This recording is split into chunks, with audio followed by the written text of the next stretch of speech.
Bon, on va continuer Shir HaShirim, la chanson des chansons. Et on est arrivé la dernière fois au troisième passouk qui dit Moshcheni acharecha narutza. Attire-moi vers toi, on courra, ou Eviani amelech hadarav. Le roi m'a emmené dans ses chambres. Nagil avnismicha bach. On va être très heureux de toi. Naskir adodecha miain mesharim avucha. On va se rappeler du vin qui va mesharim avucha, qui va nous mettre droit pour l'amour. Ça c'est tout, ça c'est des secrets. Et on va rentrer maintenant dans le passage. Shchora ani venava bnot Yerushalayim. Qu'est-ce qu'elle dit? Après, la Shrina, elle dit Shchorani. Je suis noir. De quoi je suis noir? Venava. Nava, c'est beau. Navé, c'est un endroit beau. Alors comment tu dis je suis noir et je suis belle? Ça veut dire que j'ai été noirci. Pourquoi j'ai été noirci? Parce que j'étais dans les rues. Quand est-ce qu'une femme dit « je suis noire à tes yeux » C'est quand la femme, elle se reproche des choses. C'est quoi le reproche d'une femme? C'est qu'elle a été exposée à des lumières, que ces lumières-là ne sont pas ces lumières. Il est écrit dans le Zohar HaKadosh, Parashat Vaikra, il est écrit que l'homme est le soleil, la femme est la lune, et les enfants sont la terre. Donc le soleil doit éclairer la lune. Mais quand le soleil ne voit pas la lune, il y a une excitation. Il y a des rayons de lumière qui n'atteignent pas leur but. Donc le soleil devient dur un peu. Et elle, la femme, elle dit « Pourquoi je me cache? Pourquoi je ne suis pas là, présente à toi? Shchorani. J'ai été rayonné de lumière qui n'est pas la bonne lumière. » Après, il lui dit Nava benot Yerushalayim. Quand elle parle des filles de Jérusalem, il est écrit dans le Talmud, Masechet Yoma, il est écrit que les 2 jours les plus beaux de l'année, c'était Yom Kippour, à la fin de Yom Kippour, et Tou B'Av, le 15 Av, que les filles d'Israël s'habillaient en blanc, et elles allaient dans la vigne, et les garçons d'Israël les regardaient, et elles disaient, elles n'avaient pas le droit d'avoir leur propre habit. Tous les habits étaient en emprunt. Pourquoi? Qu'aucune fille se vante de son habit à elle. Ça veut dire que tous les habits étaient comme aujourd'hui, on fait la location des habits de mariage. Et qu'est-ce qu'elle faisait? Elle disait, Al tiré Oti, ne me regarde pas moi, regarde la famille d'où je viens. Regarde mon Yichus, tu regardes descendante de qui? Ah, pourquoi elle disait ça? Puisqu'elle sortait dans la rue, elle dans les vignes, elle se montrait, et les garçons ils couraient après. Ah, ils couraient après quoi? Après la beauté de la fille. Elle dit oui, mais ne regarde pas ce qui est extérieur, regarde ce qui est intérieur. Alors ça c'était Bnot Yerushalayim. Ki oale kedar, ki iriot shelomo. Ki oale kedar, ce sont des tentes d'obscurité. Ki iriot shelomo, ce sont des tissus. Iria, c'est un tissu, comme on met pour faire un tableau, du roi Salomon. Donc le roi Salomon, c'est quoi le tissu qu'il a mis? C'est le Shir HaShirim. Pourquoi? Parce qu'il a créé une chanson qui décrit c'est quoi l'amour intime entre un homme et une femme. Tout l'amour intime entre un homme et une femme. Et comment il commence cet amour intime? Lui, il se raconte qui il est, et après la femme elle dit Shechora ani venava. Je suis obscure, mais je suis aussi très belle. Cherche, toi, où est ma beauté? Quand tu regardes à l'extérieur et tu vois des allants de beauté, de mannequins, dedans qu'est-ce que tu vas voir? L'obscurité, l'âme pauvre, des gens les pauvres, que s'ils ne marchent pas sur le défilé de mannequins, ils fument des drogues. Mais des fois, tu trouves des filles belles avec une âme belle. Et des fois, il y a des filles qu'à l'extérieur, c'est pas les grandes vedettes. Mais dedans, ah, quelle belle âme elles ont. On dit comme ça. Alors elle, c'est ce qu'elle dit. Elle dit, Shechorani venava. Je suis noircie, mais je suis belle. Comment? Tu dois choisir. Ou tu regardes l'extérieur sans regarder l'intérieur. Ou tu regardes l'extérieur, mais fais attention plus à l'intérieur. Et la vérité des relations qu'il y a entre les êtres humains, et même avec les animaux, qui ont des hormones, ce sont des relations biochimiques. Nos attirances et nos préférences et les choses qu'on repousse de nous, ça tient essentiellement des hormones qui déclenchent les gens qui sont autour de nous. Nous avons une discussion d'hormones. Et les hormones, il y a très très peu de gens qui savent contrôler leurs hormones. C'est très très très très peu, parce que c'est une des choses les plus profondes qu'on a en nous. Mais si je ne sais pas contrôler mes hormones, ça veut dire que je suis naturel. Quand je suis naturel, mes relations deviennent des relations naturelles. Et dans la relation naturelle, toujours on a le côté obscur et le côté illuminant. Donc elle lui dit Shlomo. C'est quoi Shlomo? Shlomo en hébreu c'est l'entier. Shalem, hey. L'entier est que j'ai l'obscur et j'ai la beauté. C'est comme on regarde la lune. La lune, des fois, elle a un côté obscur et un côté lumineux. Qu'est-ce qui va nous plaire? Le côté lumineux. Mais n'oublie pas qu'il y a le côté obscur aussi. Donc là, le roi Salomon explique. Il dit, même dans l'attirance intime, écoutez bien ce que je vous dis parce que c'est très important. Il va y avoir en premier déclenchement de l'attirance physique pure. Après le déclenchement de l'attirance des hormones, c'est pour ça qu'il faut savoir bien préparer la femme. Les préliminaires, c'est obligatoire. Être patient, la laisser rentrer dans son état d'esprit de bonheur, de plaisir. Ça prend du temps, c'est pas quelque chose qui se passe en 2 secondes. Ça prend à peu près 40 minutes. Jusque quand elle commence à rentrer dans l'état d'esprit qu'elle veut et nous on veut pour obtenir quoi? Pour obtenir le portail de nous emmener dans les rapports intimes spirituels. La vérité est que l'homme et la femme ils savent, puisqu'ils sont venus du monde spirituel, ils savent que leur volonté c'est de s'unir, devenir un. Mais vraiment un. À un point que ni lui il ressent que c'est une femme et ni elle ressent que c'est un homme.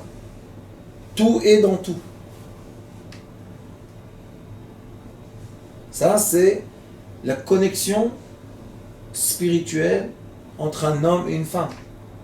Mais on ne peut pas arriver à ces degrés de connexion spirituelle si on n'a pas la connexion matérielle plaisante. C'est tout un développement. Ça se développe, ça monte, des étages. Jusqu'à quand qu'on arrive au dernier étage, là-bas, on est illuminé, on est très heureux, on reçoit plein d'abondance, on n'a plus de problème. C'est ça le but. En haut, elle a dit Shechorani, je suis sombre. Et là, elle dit Al tironi shani shechoret. Regardez pas que je suis sombre, obscur. Pourquoi on ne regarde pas? Shishizafatni hashamesh benei mi necharubi samuni tora notera. Ça veut dire quoi benei mi necharubi? Elle dit j'ai été obscur ou bien j'ai été noirci par les gens qui m'entourent. Mais moi-même, je suis pure et blanche. Ça, c'est un des grands problèmes, malheureusement, de cette génération. Il est écrit dans les livres sacrés que on n'a pas le droit de dire à quelqu'un des mauvaises choses qu'il a fait dans son passé. C'est un commandement de la Torah. Ne rappelle pas à l'être les mauvaises choses, les mauvais moments. Pourquoi? Parce que dès que tu le rappelles, c'est comme si tu fais sortir le dossier. Et maintenant la personne le revit. Mais la personne ne veut pas être comme ça. C'est ce qu'elle dit ici.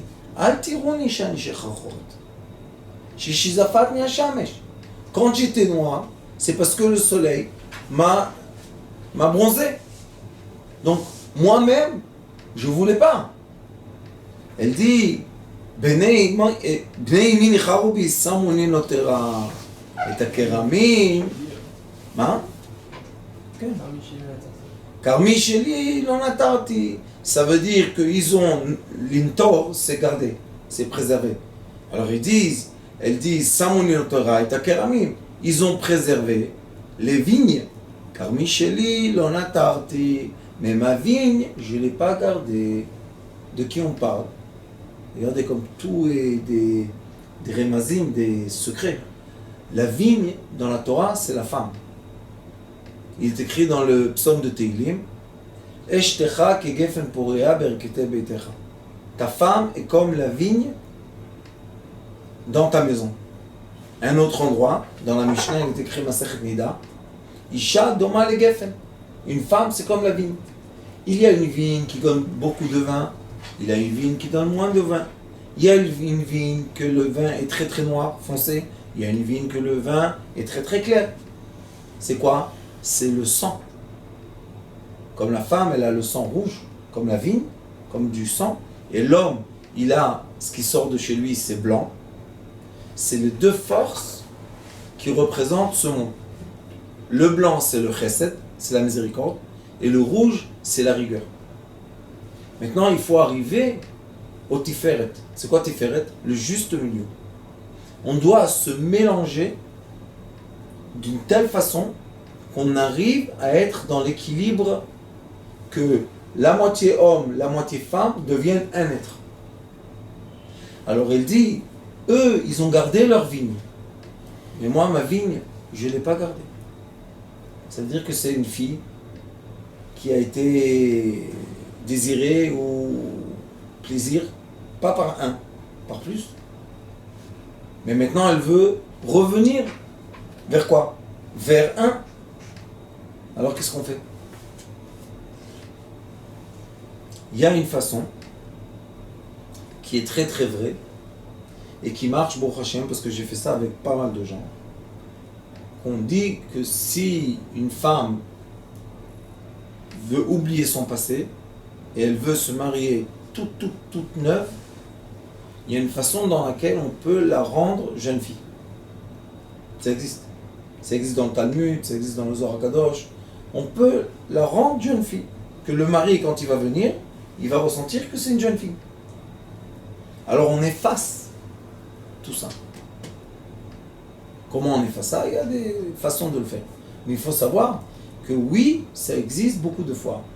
Que la femme, dans un moment de sa vie, Ani Shechachoret, j'étais noircie.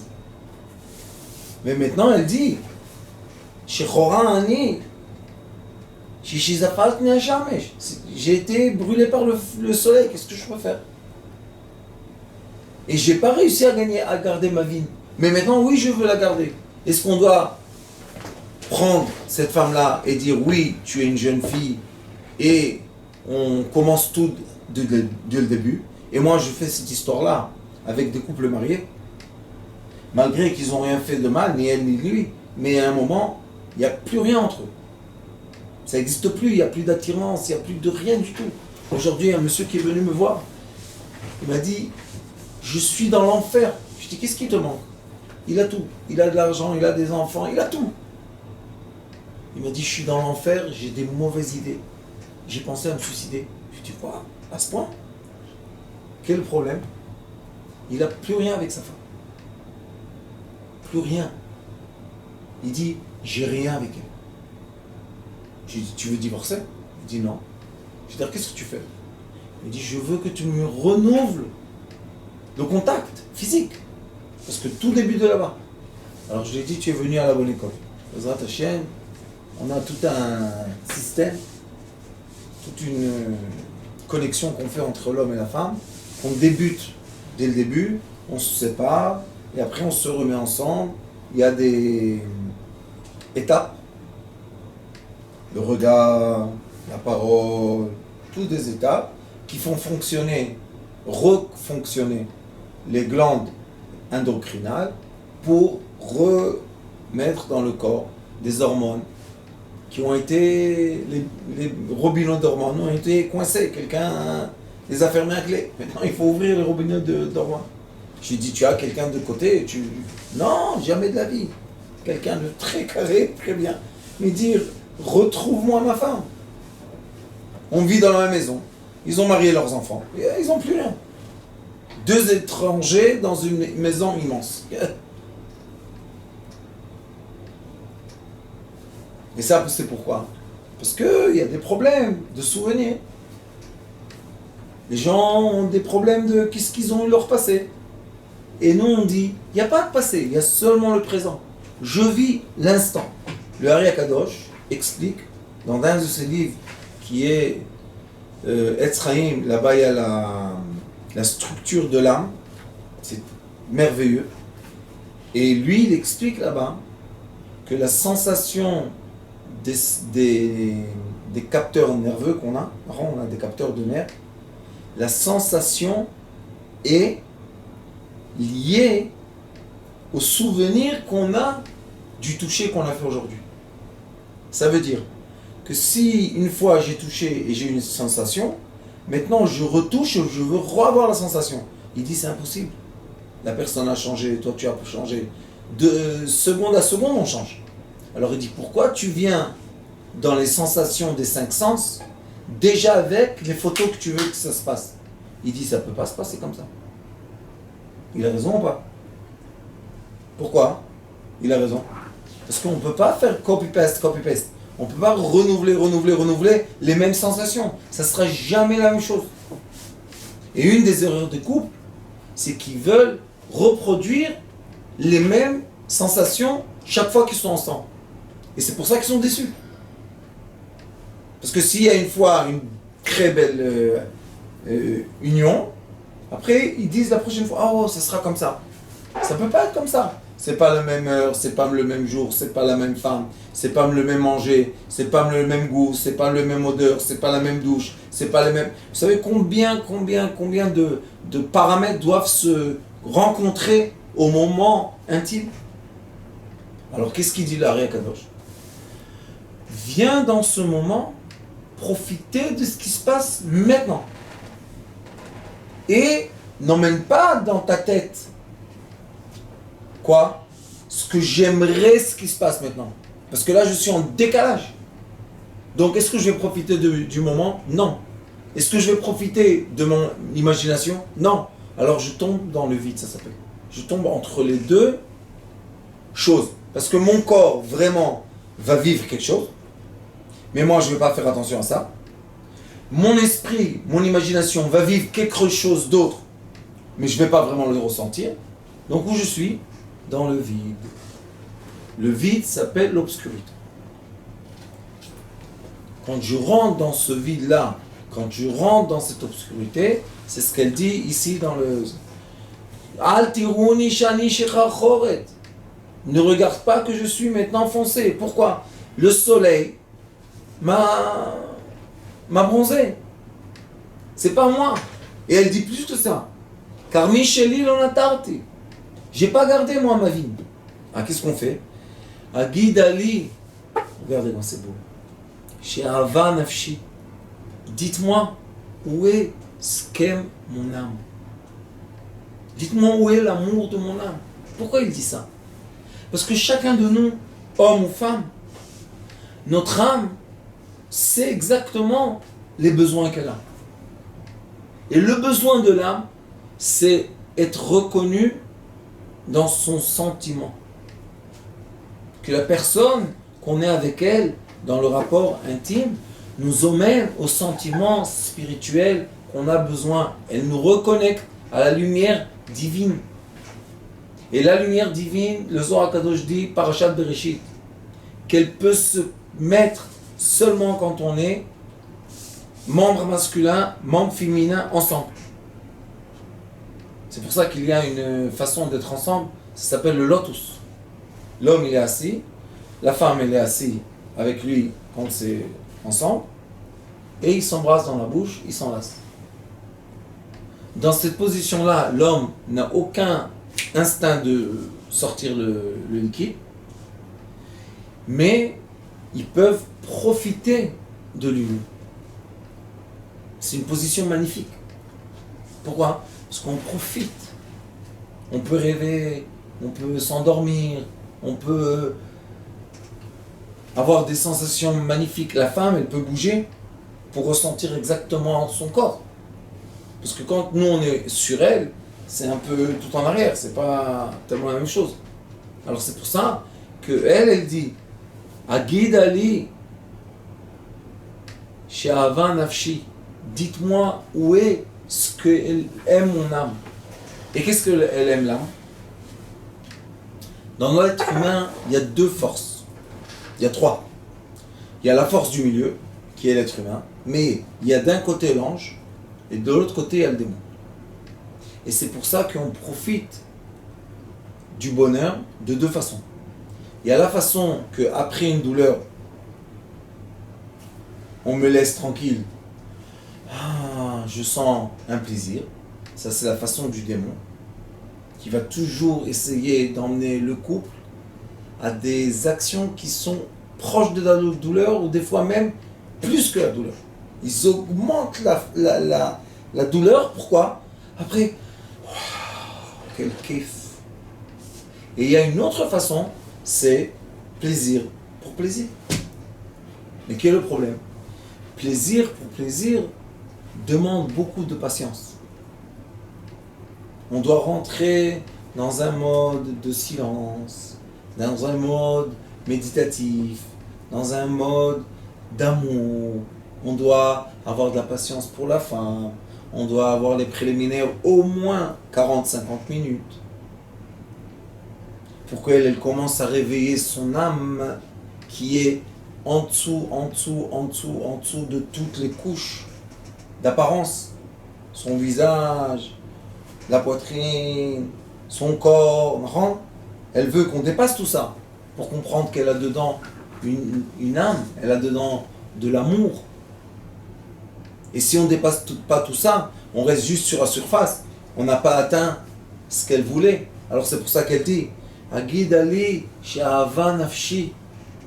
Emmène-moi, parle-moi de ce qu'aime mon âme. Réveille mon désir spirituel grâce au désir matériel. Alors beaucoup de couples, qu'est-ce qu'ils font ? Comme ils ne ressentent plus tellement de choses, ils commencent à faire des choses qui font mal. Sado, maso, toutes les bêtises là. Et ils aiment ça. Maintenant, quel est le problème ? Qu'ils aiment le bonheur du côté du démon. Le démon va leur mettre de la douleur et à la fin, il va les laisser tranquilles, donc ils vont avoir un plaisir. Mais du côté de l'ange, c'est plaisir par plaisir. Ron, il ne veut pas faire du mal. Et l'être, c'est la moyenne. L'être doit savoir qu'au début, on a un plaisir qui vient du foie, qui est très bestial. Après, on a le plaisir qui vient du cœur, qui est la moyenne entre l'esprit et le corps. Et après, on a un plaisir qui vient de l'esprit. Le plaisir qui vient de l'esprit, ça fait bonheur à tout le monde. Tout le monde est content pour ça. C'est pour ça qu'elle le demande. Elle lui dit, emmène-moi. Echa tir'e, echa tarbitz batzaoraim. Où vous voulez que je sois ? Où est le troupeau ? Je cherche le troupeau. Qui est le troupeau qui est mené par un berger, que ce berger-là peut nous emmener où ? À notre amour qu'on veut. Alors elle dit, Echa tarbitz batzaoraim. L'irvot, c'est quand la bétail, elle est assise sur la pelouse. Quand ils sont assis, ça s'appelle l'irvot. C'est quoi être assis ? Attendre. Alors il dit, Tarbitz Batzoraim, ils sont en train d'attendre, et le soleil continue à les chauffer. Shelama, Eyeke Otea, Aledrecha Verecha. Il lui dit, Shalama Eyeke Otea, est-ce que je serai au-delà, Aladrecha Verecha, est-ce que je vais être au-delà de ce qui se passe avec tes amis? Est-ce que tes amis qui profitent malheureusement d'une façon un peu bizarre, est-ce que moi je vais avoir la chance de profiter d'une façon qui est plus élevée que ça? C'est ça ce qu'elle demande. Le corps, vous savez qu'est-ce qu'il demande de l'âme? Le corps dit à l'âme, je veux que tu me fasses plaisir. Et l'âme, elle lui dit, pour que je te fasse plaisir, connecte-toi à moi. Sinon, comment je peux te faire plaisir? On n'a pas de connexion, on a trop de rideaux entre nous. Alors il y a un dialogue entier qui dit, le corps dit, oui, mais moi je veux avoir plaisir. L'âme, elle lui répond, oui, mais comment tu vas avoir plaisir si tu mets tellement de barrières entre nous? J'ai un couple maintenant que je m'occupe d'eux, que je leur ai donné travail à la maison, on commence à être ensemble. Et j'ai dit au monsieur, pourquoi tu rentres? Elle t'a pas permis de rentrer. Elle m'a dit oui, elle m'a permis. J'ai dit non. Elle voulait pas. Mais toi, t'as dit comme ça, on finit l'histoire, et on finit l'histoire. Alors tout le travail qu'on a fait, ça sert à rien du tout. Allez, on recommence. Et aujourd'hui, je lui ai fait comprendre que quand lui, il fait ce qu'il veut avec elle, elle est éteinte. C'est un couple qui est venu chez moi avant le divorce. Et aujourd'hui, Baruch Hashem, ils sont très illuminés. Et aujourd'hui, il a compris des choses. Il a dit, waouh, tu as raison. Je lui ai dit, mon frère, on voit sur le visage d'une femme si son mari, il s'occupe d'elle pour s'occuper d'elle, ou son mari, il s'occupe d'elle pour profiter d'elle. Ça se voit. Et après, le mari, il dit, pourquoi elle est sombre? Parce que tu l'as exposée au soleil, tu l'as brûlée, elle est sombre. Mais mets-la dans ta tente, dans la chambre obscure, prépare-la au désir, monte les énergies, monte les envies, monte le plaisir, monte le désir, monte les échelles, tu vas arriver. Et là-bas, il y a une lumière magnifique qui s'impose. On ferme les yeux, il y a une lumière, tout devient lumineux. C'est quoi ça? C'est l'âme. C'est quand on est ensemble, on a la possibilité de profiter de la lumière de l'âme. Et c'est ce qu'elle lui demande. Est-ce que je serai au-delà des troupeaux de tes amis? Ou bien je serai comme une vache ou comme un mouton dans le troupeau de tout le monde?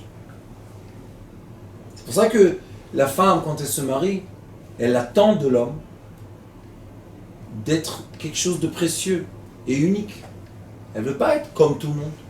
Elle ne veut pas ressembler à tout. C'est pour ça que ici, vous allez voir après, on parle d'un jardin et d'un jardinier.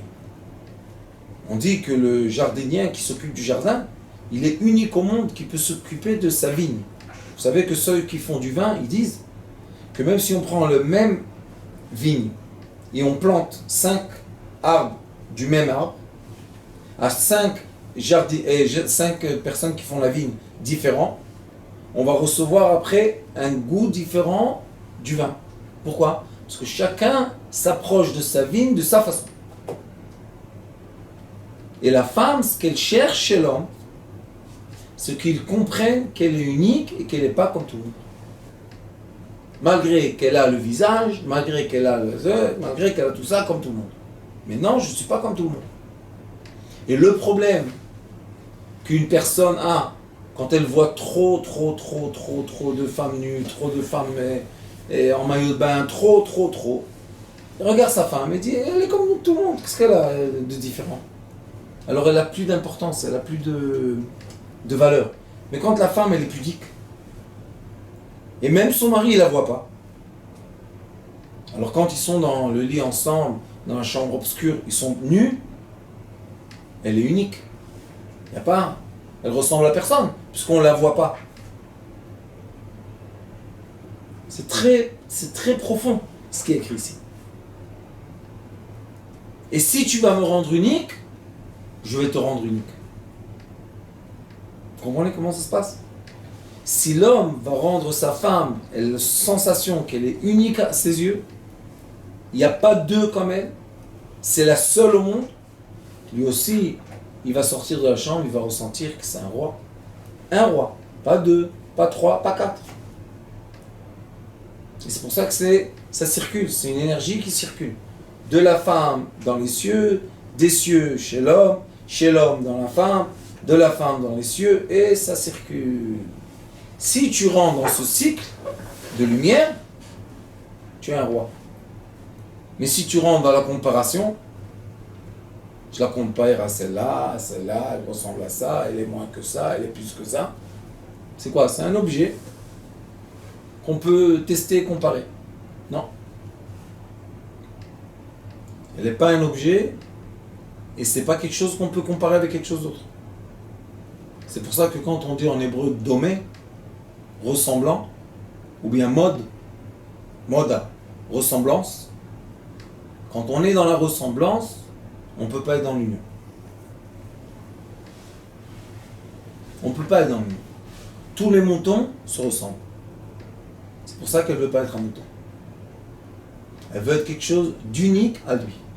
Élève-moi des moutons. Élève-moi de là-bas, de la bétail. Emmène-moi chez toi. Comme Ruth, on a lu Ruth, la Megillat Ruth. Qu'est-ce qu'elle a dit Ruth? Elle était au pied de Boaz, au pied de l'homme qui devait se marier avec elle. Il a dit, non, ne viens pas comme ça à mes pieds. Toi, je vais me marier avec toi, que tout le monde voit que je me marie avec toi. Tu n'es pas une fille comme ça que je peux prendre une esclave et alors, je t'achète. Non. Il a rendu une reine. Elle a fait naître David. C'est le roi David. Il vient de Ruth. Pourquoi? Parce que cette fille-là, elle s'est mise en valeur. Elle a accepté de changer d'état d'esprit d'une fille qui n'est pas en valeur à une fille qui est en valeur. Et la femme, quand elle se marie, elle doit comprendre que c'est pas le moment maintenant de se renfermer, d'arrêter le plaisir, d'arrêter la joie. Non, au contraire. Après d'être marié, tu dois ouvrir ton plaisir, ouvrir tes sensations, ouvrir ta joie. Et beaucoup de gens se posent la question, pourquoi avant le mariage, on était bien ensemble, on rigolait, on faisait des bêtises, qui n'est pas du tout des bêtises, et après le mariage, tout d'un coup, hop, tout se ferme, les portes. Pourquoi? Alors pourquoi je me suis marié avec toi? Qu'est-ce qu'elle dit? Non, j'ai honte de lui. Qui pense pas que je suis une fille, je sais pas quoi. Alors pourquoi il s'est marié avec toi? Qu'est-ce qu'il a de toi? Si c'est comme ça, c'est pas la peine de se marier avec toi. Mais si tu as voulu te marier avec toi, avec moi, remplis le vide. Et les femmes sages qui transforment leurs hommes en très puissants et très forts, ce sont les femmes qui disent oui, je veux te donner du plaisir. Je veux moi avoir du plaisir pour que toi tu aies du plaisir. Donc elle s'ouvre, pas elle se ferme. Alors elle dit ici, Im lo tid'i lach hayafa banashim tzilach beikvei hatzon ure'i et gediotaich al mishkanot haroim. Im lo tid'i lach hayafa banashim.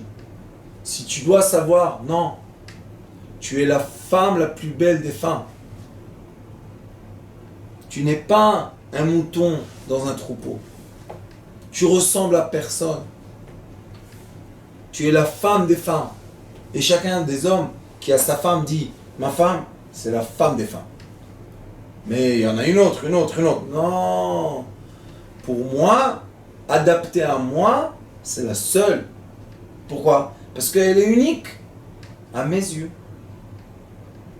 Mais si toute la journée on la compare, elle n'est pas unique à rien du tout. T'es moins belle que l'autre, t'es plus grosse que l'autre, t'es plus petite, t'es moins intelligente, t'es comme ça. Toute la journée des remarques. Et Et comment elle va grandir? Il lui dit non, Imlo.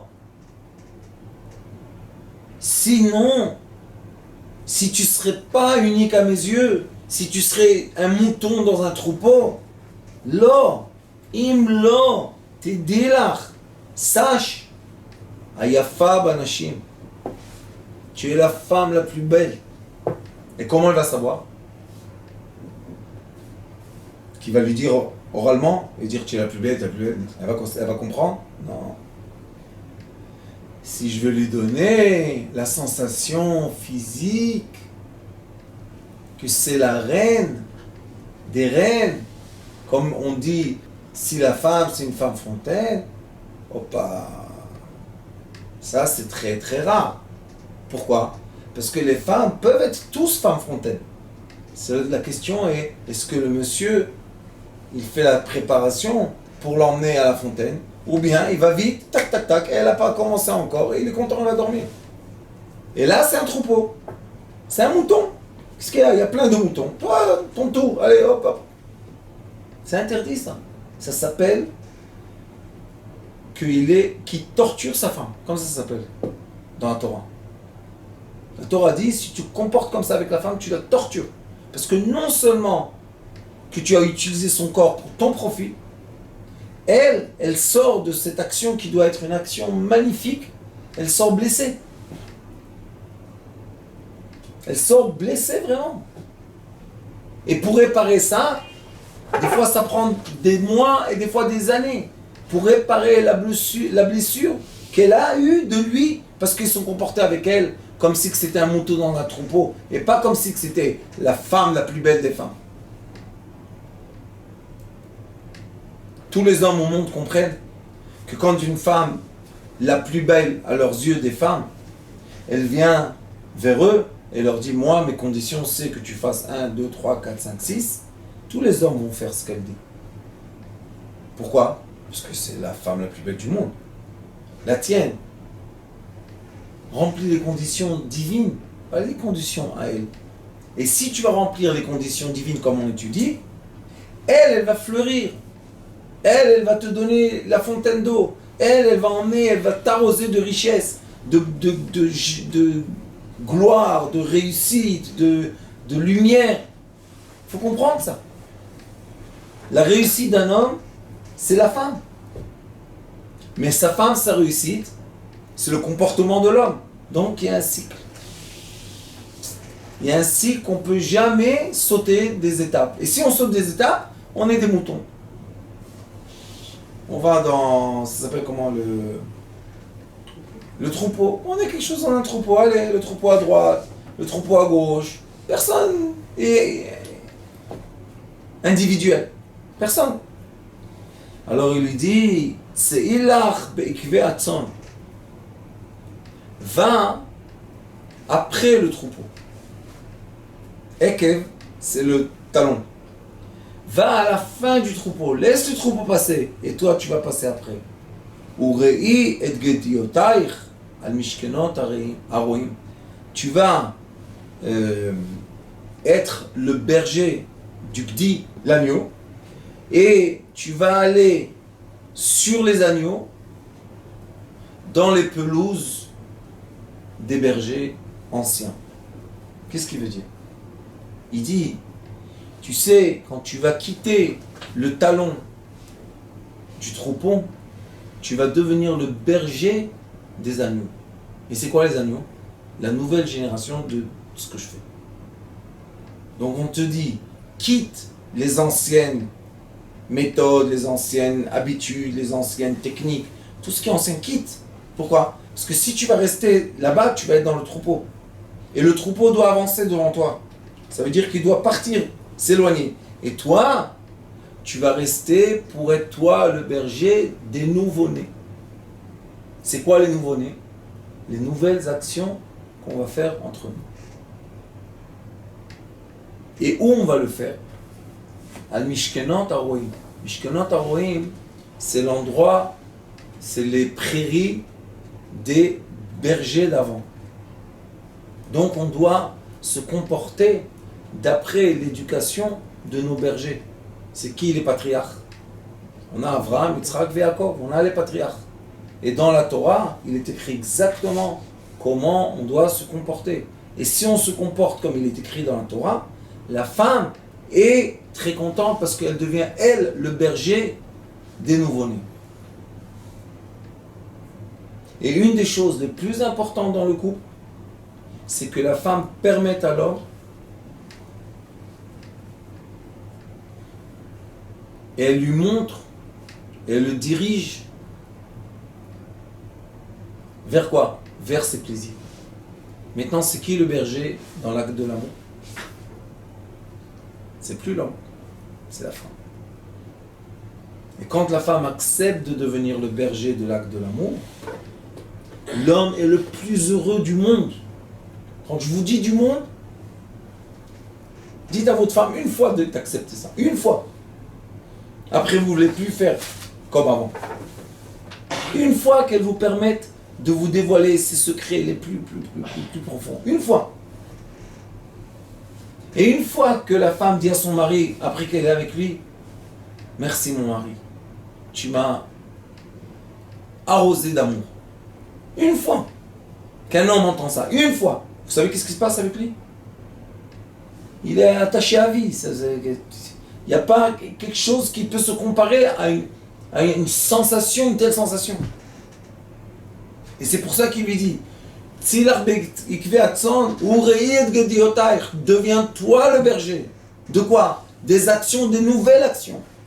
Permets-moi, l'homme, de te faire plaisir comme toi tu veux, pas comme moi je pense. Comme toi tu ressens aujourd'hui, pas hier et pas demain, aujourd'hui.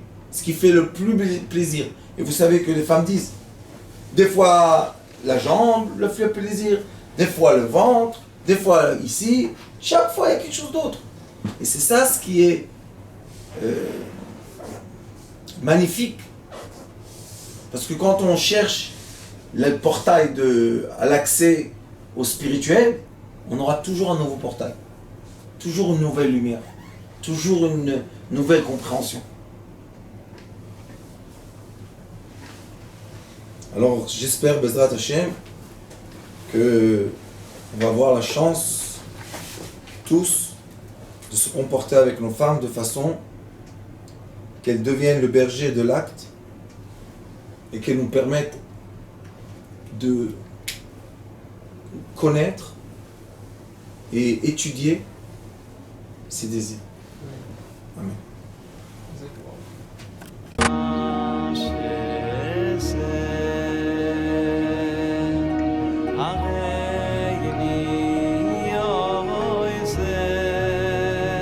הוא היה אומר לי, בבית שלי יש מלאכים, לא רוצה לצאת מהבית.